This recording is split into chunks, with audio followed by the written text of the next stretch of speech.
Now, with the hardware basically sorted, the next focus is the software. It all runs on a Raspberry Pi, written in Python.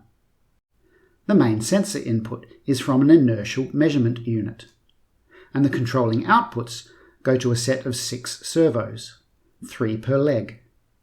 I drive them directly from the GPIO pins using the Pi GPIO library. So for the software, to tie things together, I use some circular buffers in multiprocessing shared memory. The different processors and threads would write and read data from this memory. I am targeting a data sample frequency of around 100 Hz. The shared memory manages a master set of data timestamps that all processors need to keep their data in sync with. Now, inputs from the keyboard are used to control set points, typically for the body pitch and knee positions, which are also written to shared memory. IMU data is collected and processed in its own thread, at around 200 Hz.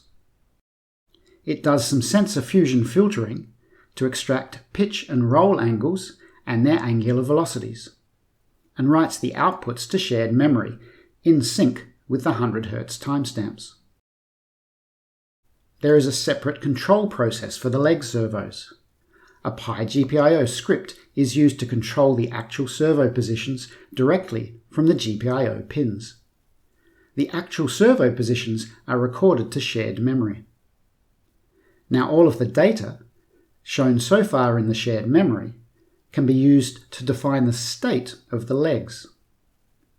This is used as inputs to the machine learning policy, which when trained predicts the next set of control actions for driving the servos. Note that the inference process can't keep up with the 100 Hz cycle. It's a bit slower. So it's actually trained to predict a time sequence of future control actions. The control actions are written into 2 shared memory banks alternately and used to control the servos.